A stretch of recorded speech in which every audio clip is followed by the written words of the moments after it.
राधानगरी तालुक्यातील मासुर्ले येथे शासनाने कोट्यावधी रुपये खर्च करून उभारलेल्या आयुष्यमान प्राथमिक आरोग्य केंद्रात रुग्णांना अपेक्षित सोयीसुविधा मिळत नसल्यानं स्थानिक नागरिकात तीव्र संताप व्यक्त होत आहे।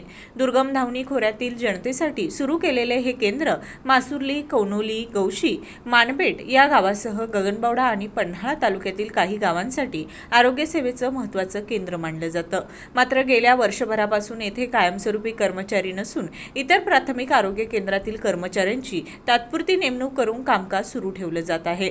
2 वैद्यकीय अधिकारी उपलब्ध होते, परंतु त्यातील एका अधिकाऱ्याची अचानक बदली झाल्यानं आरोग्य सेवा विस्कळीत झाली आहे। केंद्रात ECG मशीन, रक्त आणि लघवी तपासणी यंत्रणा तसेच प्रसूतीसाठी आवश्यक उपकरणे उपलब्ध असूनही ती वापरात नसल्यानं अनेक रुग्णांना उपचारासाठी 11 किलोमीटर अंतरावरील धामोड येथील आयुष्यमान केंद्रात पाठवले जात आहे। त्यामुळे रुग्णांची मोठी गैरसोय होत आहे। तसेच रात्रीच्या वेळी सुरक्षा रक्षक नसल्यानं आरोग्य केंद्रांची सुरक्षा धोक्यात असल्याचंही सांगितलं जातं। नेताजी रंगराव कांबळे, राधानगरी तालुका वंचित बहुजन आघाडी महासचिव। आता बोलण्याचा उद्देश म्हणजे हाच, या मासुर्ली भागामध्ये, हे मासुर्ली भाग हे खेडेगाव असून त्या खेडेगावात आजपर्यंत झालेला दुर्गम भागात विकास किंवा आराखडा किंवा या आरोग्य विभागाच्या दृष्टीनं आजपर्यंत कुठलं काम झालं नव्हतं। पण हे आता आरोग्य विभागाच्या दृष्टीनं दवाखाना बांधलेला आहे। जवळपास 10 कोटी रुपये खर्च करून बांधलेला आहे।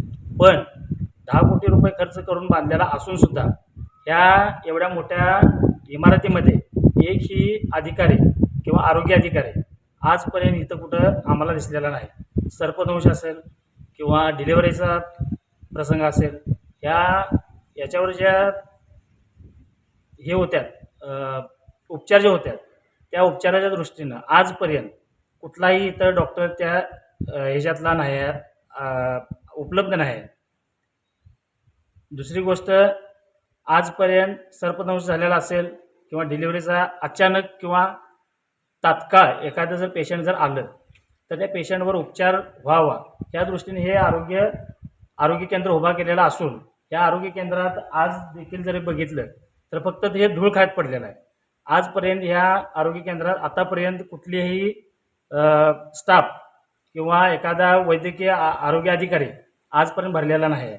मग हे जे 10 कोटी रुपयाचं जे निधी जे लागलेलं आहे हे कशासाठी आणि आजपर्यंत ह्याला स्थगिती का दिली किंवा हे अजून पदाधिकारी हे का भरलेले नाही, एक आरोग्य अधिकारी का भरलेले नाही किंवा स्टाफ का भरलेला नाही याची माहिती आम्ही घेतोय। जर ह्याचं पूर्ण हे झाला नाही, अंमलबजावणी जर झाली नाही तर वंचित बहुजन आघाडीच्या अनुषंगानं मी स्वतः तालुका महासचिव हे जर तात्काळ जर ह्याचा जर निर्णय जर लागला नाही तर आंदोलनाचा इशारा मी स्वतः देतो। जय भीम, जय शिवराय।